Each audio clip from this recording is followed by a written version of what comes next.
किसान आवाज किसान आवाज किसान आवाज किसान आवाज नमस्कार, च्यानल एसको प्रस्तुति किसान आवाजमा स्वागत छ। आउनुहोस् दर्शकवृन्द, आज समृद्ध नेपालका सहकारी सञ्चालक धनबहादुर विजीज्यूलाई स्वागत गरौँ। नमस्कार। नमस्ते। यहाँ समृद्ध कृषि सहकारी सञ्चालन गर्दै आउनुभएको छ।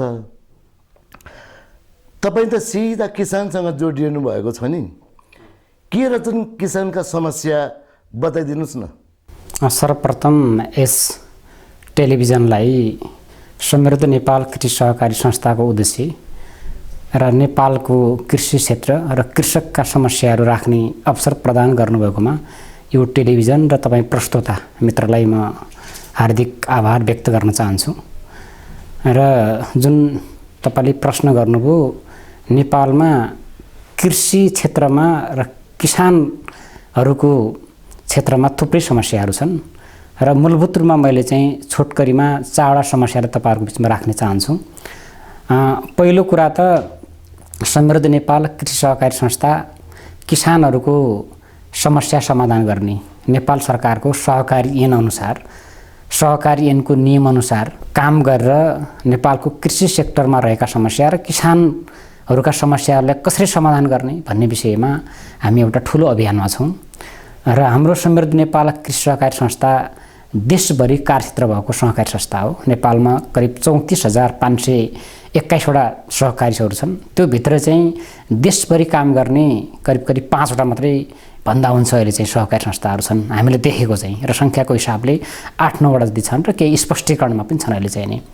त्यसो हुँदा जुन तपाईँले प्रश्न गर्नुभयो कि नेपालमा कृषक भनौँ या कृषि क्षेत्रका समस्याहरू के छन् भन्दा 4वटा समस्या मूलभूत रूपमा हामीले नोट गरेका छौँ समृद्ध नेपाल कृषि सहकारी संस्थाको तर्फबाट र हाम्रो एउटा टिमको तर्फबाट पनि हामीले एउटा रिसर्च गऱ्यौँ। करिब 6-7 वर्षको रिसर्च, र हामी त्यति बेलाको देश संहितामा नजानुभन्दा अगाडि नै 75वटा जिल्लामै हामी पुगेर चाहिँ नि यसको स्टडी गऱ्यौँ। र स्टडी गर्दाखेरि चाहिँ 4वटा कुरा चाहिँ मूलभूत रूपमा देखिन्छ। पहिलो कुरा, नेपालमा जमिनको वर्गीकरण उचित ढङ्गले गरिएको छैन कि कुन सेक्टरमा कुन खेती गर्ने, पहिलो समस्या नेपालमा त्यो छ। र दोस्रो समस्या, नेपालका कृषकहरूले बिउ पाएका छैनन्, बीजको समस्या छ कि नेपालमा बीज बन्दैन, नेपालमा बीज उत्पादन हुँदैन भन्दा हुन्छ चाहिँ नि, 1% पनि हुँदैन चाहिँ नि। परम्परागत बिउहरू छ, किसानहरूले आफ्नो घरमा बिउ राख्छन् र त्यो बिउ लगाउँछन्, छुट्टै पाटो, त्यो निर्वाहमुखी कृषि क्षेत्रको कुरा हो चाहिँ नि। तर हाम्रो रिसर्चले के देखायो त भन्दाखेरि चाहिँ नि नेपालमा बिउ उत्पादन छैन, नेपाल सरकारले गर्दैन बिउ, दोस्रो समस्या हो। र तेस्रो कुरा, मल, नेपालमा मल छैन, नेपाल सरकारले मल उत्पादन गर्दैन र हामी परनिर्भर छौँ, त्यो बाहिरबाट मल आउँछ, तेस्रो समस्या छ। र चौथो समस्या भनेको नेपालमा टेक्नोलोजी र टेक्निसियनहरूको समस्या छ। नेपालको परम्परागत कृषि प्रणालीलाई कसरी आधुनिकीकरण गर्ने भन्ने विषयमा टेक्निसियनहरू छन्, जागिरी खाने टेक्निसियनहरू छन्, पैसा कमाउने इन्स्टिट्युटहरू छन्, तर साँच्चीकै किसानलाई किसानका समस्याहरू कसरी समाधान गर्ने भन्ने टेक्निसियनहरू छैनन्, त्यो समाधान दिने टेक्निसियनहरू छैनन्। र त्यस्ता खालका टेक्निसियनहरू नेपाल सरकारले उत्पादन गरेका छैन। र टेक्नोलोजीहरू छैन नेपालमा चाहिँ नि, जुन अहिले हामीले हेर्छौँ संसारमा चाहिँ नि कृषि सेक्टरमा जियोपोनिक, हाइड्रोपोनिक, एरोपोनिक, तपाईँको चाहिँ मोडर्न प्रोडक्सनका विधिहरू आइसकेका छन् उत्पादन गर्ने चाहिँ नि। अर्ग्यानिक सेक्टरमा पनि थुप्रै खालका चाहिँ नयाँ मोडेलहरू आइसकेका छन्, तर नेपालमा टेक्नोलोजी छैन। त्यसले गर्दाखेरि म तपाईँलाई सार संक्षिप्त के भन्छु भने नेपालमा बिउको समस्या छ, नेपालमा मलको समस्या छ, नेपालमा जमिन वर्गीकरणको समस्या छ, नेपालमा टेक्नोलोजीको समस्या र टेक्निसियनहरूको समस्या छ, जसले गर्दाखेरि चाहिँ नि हामीले उत्पादन गर्छौँ र उत्पादन गरिसकेपछि लागत उड्दैन। एउटा किसानले एउटा मकै फलाउने 1 रुपियाँ खर्च गर्छ भने उसले बजारमा ल्याउँदाखेरि 50 पैसा पाउँछ। कसरी किसानले उत्पादन गर्छ? पहिलो भाग म यहाँ राख्न चाहन्छु। एउटा समस्या त्यो छ। अर्को समस्या के छ त भन्नुहुन्छ भने जति नेपालमा उत्पादन भइरहेको छ त्यो उत्पादनले बजार पाउँदैन। नेपाल कृषि प्रधान देश हो। अहिले पनि नेपालको तथ्याङ्क विभागले 65.7% तपाईँको चाहिँ कृषकहरू छन् भन्छ नेपालको चाहिँ नि। हो भलै कसैले 70 भन्छन्, कसैले 60 भन्छन्, तर तथ्याङ्क विभागले त्यो भन्छ चाहिँ नि। त्यसो हुँदाखेरि पनि नेपालमा जति कृषि उत्पादन हुन्छ त्यसले बजार पाउँदैन। त्यो इन्डियाको बजारले लिएको छ, चाइनाको बजारले लिएको छ। त्यसले गर्दाखेरि एउटा ज्वलन्त उदाहरण के छ त भन्नुहुन्छ भने नेपालमा बजारीकरणको समस्या छ र त्यो बजारीकरणभित्र त्यो बजारीकरण समस्या दुईटा सेक्टरबाट आइरहेको छ। एउटा राज्यले व्यवस्थापन गर्न सकेका छैन, किनभने राज्य त अभिभावक हो, राज्यले त मोनिटरिङ गर्नुपर्ने हो वास्तवमा चाहिँ नि कहाँ समस्या छ भनेर चाहिँ नि। अर्को के छ त भन्दाखेरि राज्यबाट पालित पोषित बिचौलियाहरू छन्, तपाईँको चाहिँ नि बिचौलियाहरू छन्, ती पालिएका छन्, ती परिचालित छन्, जसलाई मकै उत्पादन गर्न आउँदैन, जसलाई टमाटर उत्पादन गर्न आउँदैन, जसलाई तपाईँको चाहिँ नि कसरी बाख्रा पाल्ने भन्ने उसलाई थाहा छैन। तर ऊ के छ त भन्दाखेरि नेपालको सबभन्दा ठुलो बाख्राको व्यापारी हेर्नुहुन्छ भने त्यो बिचौलिया छ क्या। सबभन्दा टमाटरको त्यो व्यापारी छ भने जसलाई टमाटर भन्ने थाहा छैन त्यसलाई चाहिँ नि सबभन्दा ठुलो टमाटरको व्यापारी त्यो बिचौलिया छ क्या। त्यसो हुँदाखेरि म के भन्न चाहन्छु भन्नुहुन्छ भने यी चारवटा समस्या सँगसँगै के हो भने बजारीकरणको समस्या छन् र छलफल गर्नमा थुप्रै समस्या छन् र यसलाई कसरी समाधान गर्ने भन्ने विषयमा पनि हामीले केही कुराहरू चाहिँ सोचिरहेका छौँ। अहिले जुन हजुरको जुन यो सहकारीले कुन कुन जिल्लामा के उत्पादन गर्नुभएको छ, कतिजना युवालाई रोजगार दिनुभएको छ, पैसा सहकारी भन्ने बित्तिकै त सहकारी उत्पादनमा लगाउनु भएको छ या पैसा ऋण दिने सहकारी हो, कस्तो खालको प्रश्न पारिदिनु न। र जहाँसम्म हाम्रो सहकारीको कुरा गर्नुभयो, हामी उत्पादनमुखी सहकारी हौँ। समृद्ध नेपाल कृषि सहकारी संस्था लिमिटेड हो हाम्रो चाहिँ नि, देशभरि कार्यरत भएको। र हामीले अहिलेसम्म तपाईँले भन्दाखेरि चाहिँ हामीले 30% ऋण लगाउनु पाउँछौँ र 70% अनिवार्य हामी त्यो उत्पादनमा जानुपर्छ। तर हामीले 10% पनि ऋण लगानी गरेका छैनौँ। किन गरेका छैनौँ त भन्नुहुन्छ भने उत्पादनमै पुगिरहेको छैन क्या हाम्रो चाहिँ नि। भन्दाखेरि करिब 90% त हाम्रो के छ भने 90% हाम्रो चाहिँ उत्पादनमा छ। र जहाँसम्म तपाईँले चाहिँ कहाँ गइरहनु भएको छ भन्नुभएको छ, हाम्रो 68 सालमा दर्ता भएको संस्था हो र हामीले यसलाई अपडेट गरेर राख्यौँ। र हामीले के ठान्यौँ त भन्नुहुन्छ भने परम्परागत ढङ्गले कृषि क्षेत्रतिर छिर्ने हो भने कि त हामी कसैको शिकार हुन्छौँ, कि त हामी फेल हुन्छौँ तपाईँको चाहिँ नि, होइन, कि त आफै फेल हुन्छौँ कि त कसैको शिकार हुन्छौँ हामी भनेर हामीले के गर्यौँ भने 6-7 वर्ष रिसर्च गऱ्यौँ यसको चाहिँ नि। रिसर्च गरिसकेपछि हामीले करिब 1 वर्ष मात्रै भयो हामी लन्च गरेको चाहिँ नि। र ब्रान्च कहाँ छ त भन्नुहुन्छ भने अहिले देशभरिको सबै प्रदेशहरूमा छ अहिले चाहिँ। सहकारी भनेको गरिबको हुनुपर्ने, सहकारी पुँजीपतिको भयो। स्योर हो, यसो भनेर बुझ्दा भयो कि इन्डियाको बिउ नकिनिकन तपाईँले सुखै छैन। यसलाई चाहिँ चिर्ने तपाईँहरूसँग त्यस्ता योजनाहरू के छन् ताकि किसानले सहज रूपमा बिउ पाओस्, सहज रूपमा किसानले मल पाओस्, सहज रूपमा किसानले चाहिँ उसले पैसा पाओस्। समृद्ध नेपाल कृषि सहकारी संस्थासँग के छ प्लानिङ बिउ र मलको विषयमा, जो मैले सुरुमै उठान गरेँ नेपालका समस्याहरू। यसमा दुईटा पार्ट छ। यो सहकारी हो, यो राज्य त होइन, फेरि यो नेपाल सरकार त होइन, कृषि मन्त्रालय त होइन, यो त कृषि सहकारी हो। सहकारी मन्त्रालय र सहकारी विभागको चाहिने डिरेक्सनमा यो चल्छ र अन्तर्राष्ट्रिय सहकारीको चाहिँ मूल्य मान्यता सिद्धान्त उद्देश्यमा यो चाहिँ नि निर्देशित हुन्छ, होइन।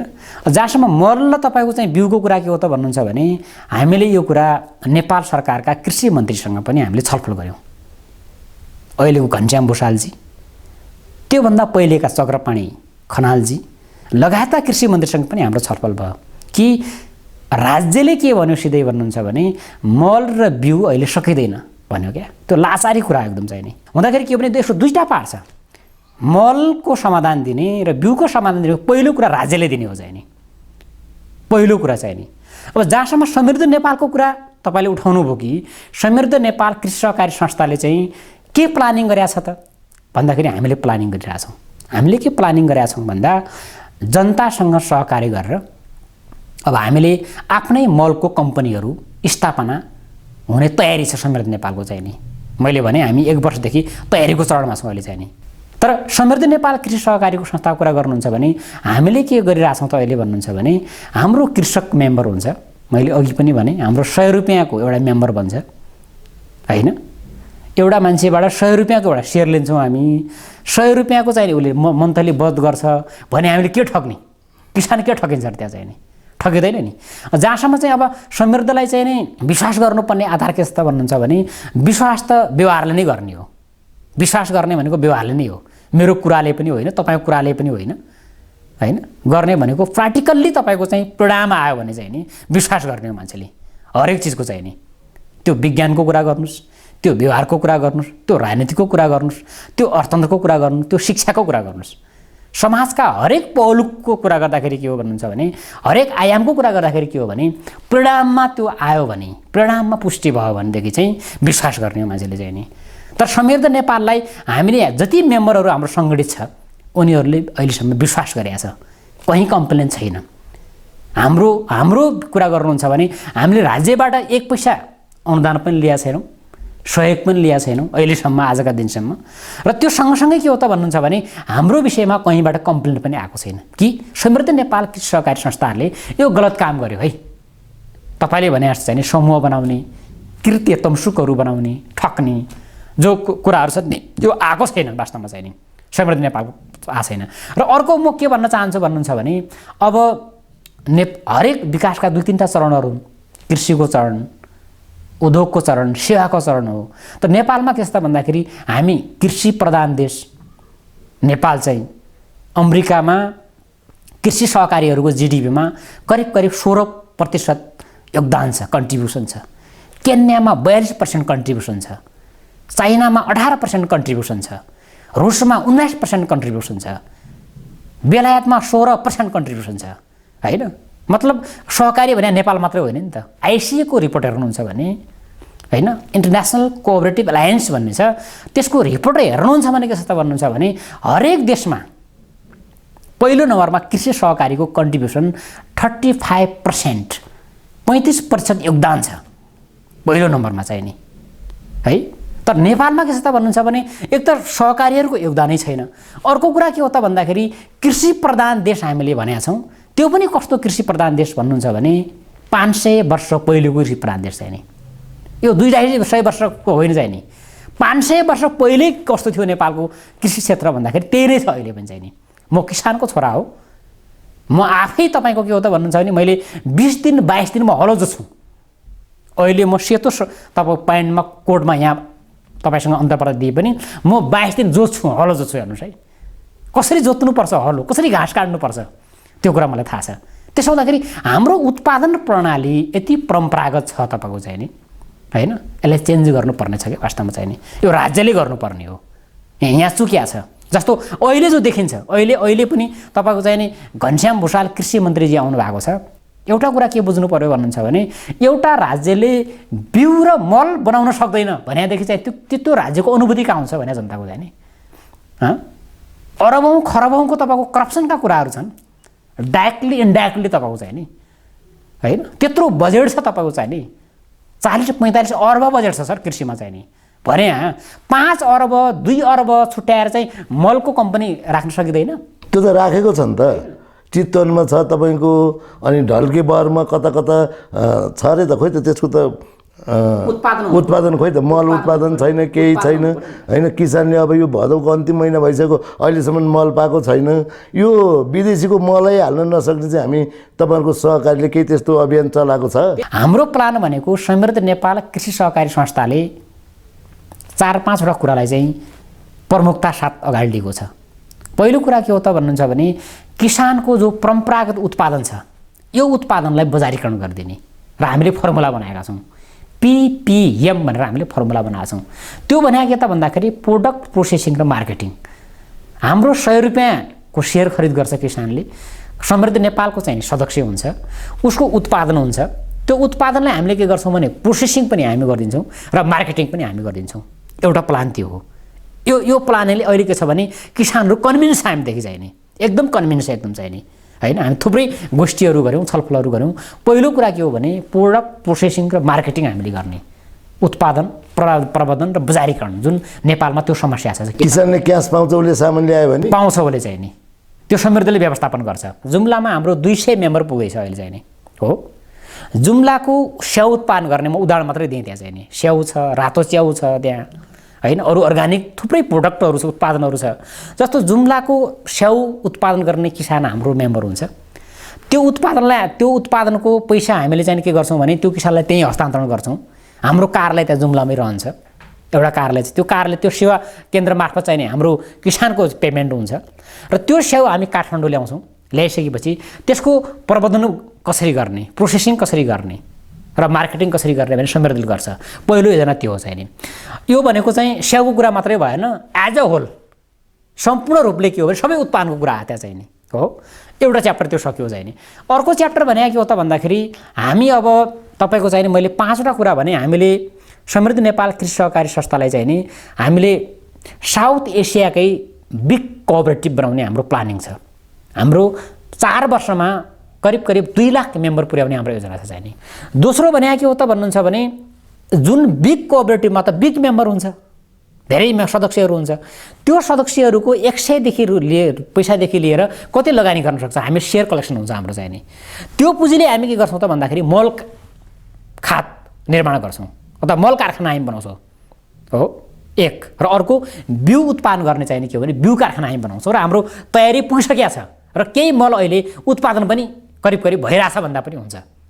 नेपालमा केही यस्ता तपाईँको चाहिँ नि परिवर्तन चाहने मान्छेहरू छन्, राम्रा सोचका मान्छेहरू छन् हैन, उनीहरू ती कम्पनीहरू हामीसँग आइसकेका छन् अहिले चाहिँ नि र हाम्रो लिखित एग्रिमेन्ट पनि भइसकेको छ र केही हुने तयारीमा छ।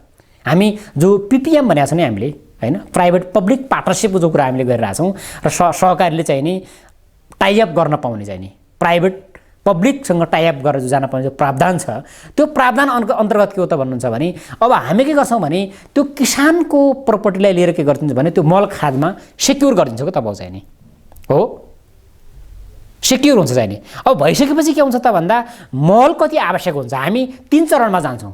पहिलो चरणमा भनेको समृद्ध नेपालसँग जति सङ्गठित किसानहरू छन् तिनीहरूलाई चाहिने मल उत्पादन गर्छौँ। किन गर्छौँ त भन्नुहुन्छ भने हामीसँग त पैसा छैन अहिले, धेरै चाहिँ नि धेरै चाहेर पनि गर्न सक्दैनौँ हामी चाहिँ नि।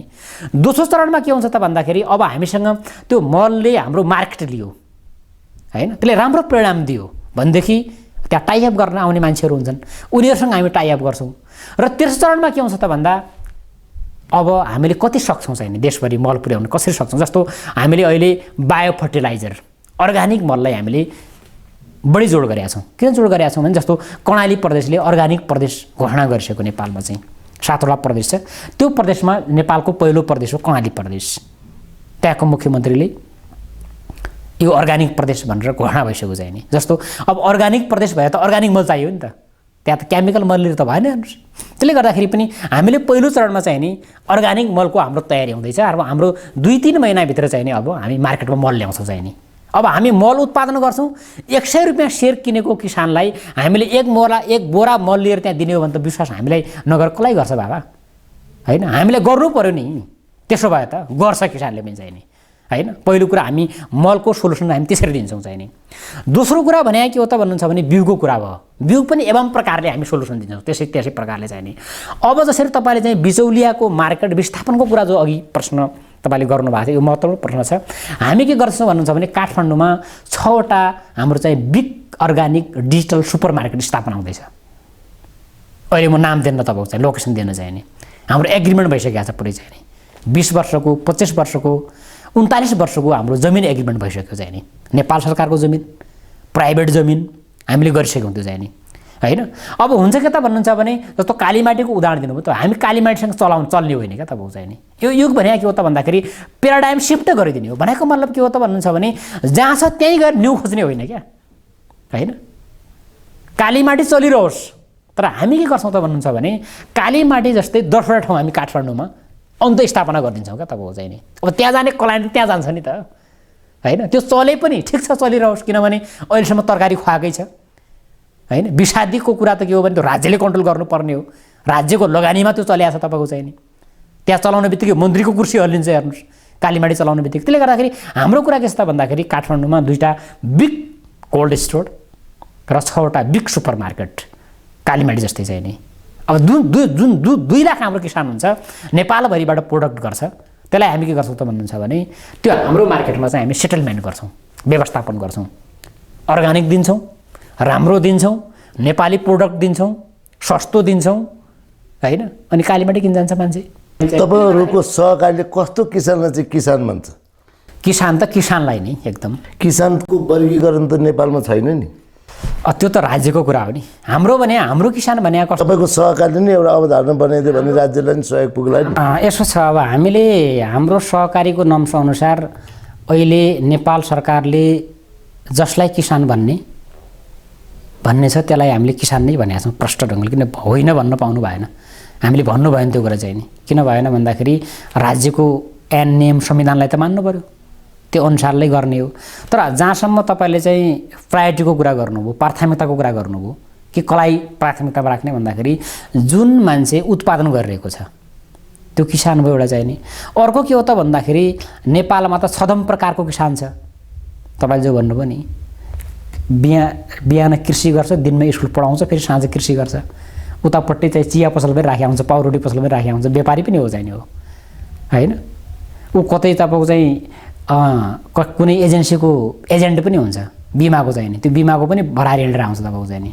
त्यो विदेशमा हुँदैन, मतलब डेभलप कन्ट्रीमा त्यो हुँदैन चाहिँ नि। तर नेपालमा के छ त भन्दाखेरि नेपालको मान्छे नै के छ त भन्दाखेरि चाहिँ छदम प्रकृतिको मान्छे क्या, छदम उत्पादन प्रणाली छ यहाँ चाहिँ नि है, त्यो देखिन्छ यहाँ चाहिँ नि।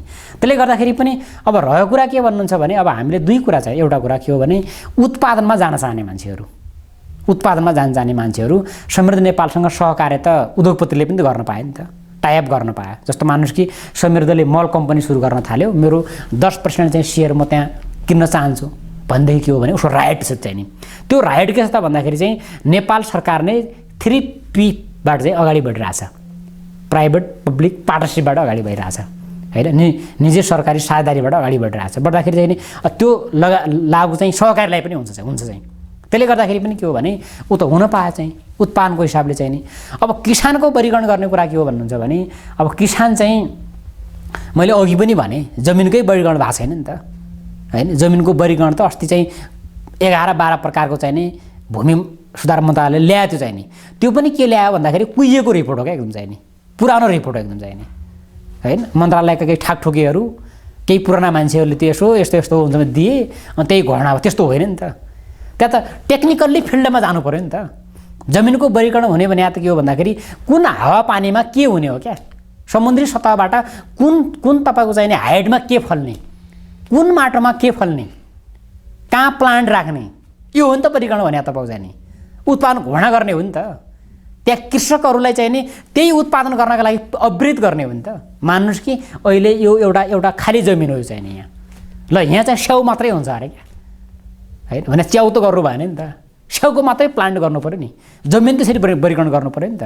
त्यसले गर्दा हामीले के गरेका छौँ त भन्नुहुन्छ भने उत्पादनको वर्गीकरण गरेका छौँ, भलै कागजमा गरिएको छ, अरूले पनि गरेका छन्। त हामीले के भनेका छौँ भने हिमाललाई कम्तीमा के गर भन्दा त्यसलाई चाहिँ जडीबुडीको जक्सन बनाऊ, पकेट एरिया बनाऊ। प्रतिशतको हिसाबले हिमालमा जडीबुडी बढी हुन्छ क्या, अरू त सबै हुन्छ। फेरि चाहिँ नि प्रकृतिले एउटा कुरा के दिएको छ भने जहाँ जीव बस्छ त्यो जीव बस्ने ठाउँमा चाहिँ नि आहार विहारको सबै व्यवस्था गरिदिएको त्यहाँ चाहिँ नि सबै हुन्छ त्यहाँ चाहिँ नि। त्यो प्रकृतिको कुरा हामीले मान्छेले बनाएको होइन। तर नेपालको कन्टेस्ट तपाईँ हेर्नुहुन्छ भने, वर्ल्ड सिनारियोको नेपाल कन्टेस्ट हेर्नुहुन्छ भने सबभन्दा एक्सपेन्सिभ जडीबुडी त नेपालमा छ। करिब 22,000 जडीबुडी छ, अहिले 29,000 भनिरहेछ, त्यसमा 19,000 नेपालमा पाउँछ अरे क्या। कस्तो हामी भाग्यमानी हेर्नु चाहिँ नि। अनि हामी के गरौँ त भन्दाखेरि पहाडलाई जडीबुडीको हब बनाऊ, जे भने पनि हो शब्दमा चाहिँ नि होइन।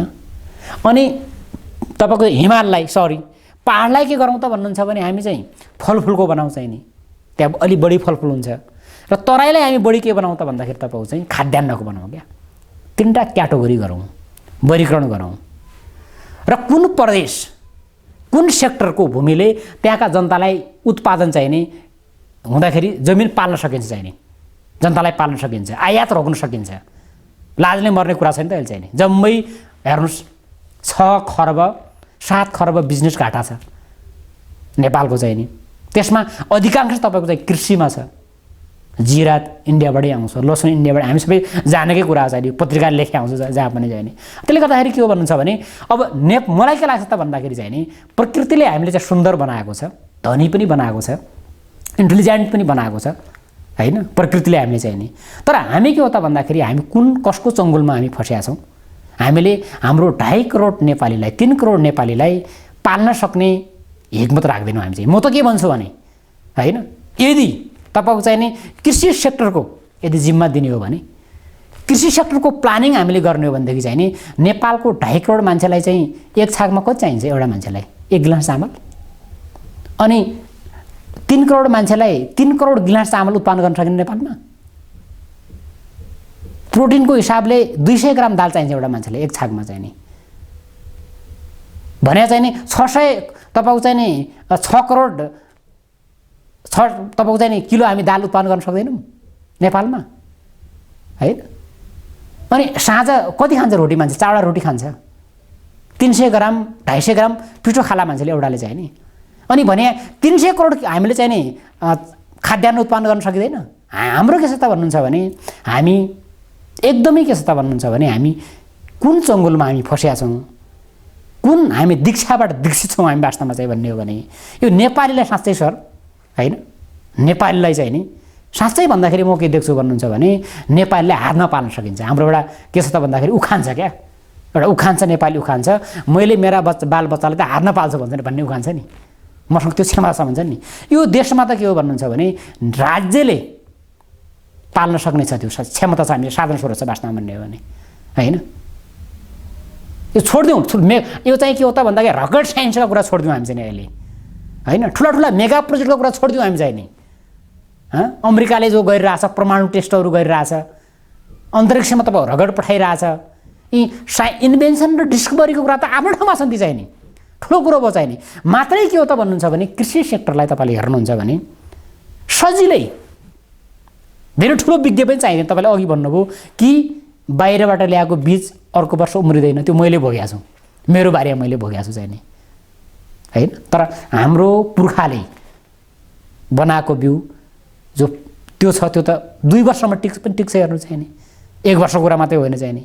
राम्ररी त्यो चाहिँ खरानी छारो भन्ने पनि चलन छ, खरानी मिक्स गरेर राख्ने हो भनेदेखि 2 वर्षमै रहन्छ क्या, चाहिँ किन लाग्दैन। हस् सर, यहाँले आफ्नो अमूल्य समय दिनुभएर हामीलाई केही सहयोग गरिदिनु भएको छ र फेरि पनि यहाँको सहकारी समृद्ध नेपाल सहकारी साँच्चकै समृद्ध नेपाललाई चाहिँ परिवर्तन गर्ने लक्ष्यका साथ अगाडि बढोस्। हस्, नमस्कार।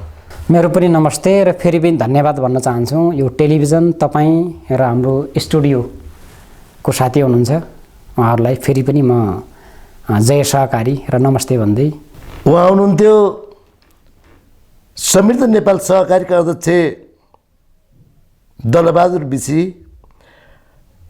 दर्शकवृन्द, कार्यक्रम हेरिदिनु भयो, कार्यक्रम कस्तो रह्यो प्रतिक्रिया पठाइदिनु होला। कार्यक्रम हेरिदिनु भएकोमा धेरै धेरै धन्यवाद। हस्त, नमस्कार। किसान आबाद, किसान आवाज, किसान आवाज, किसान आवाज।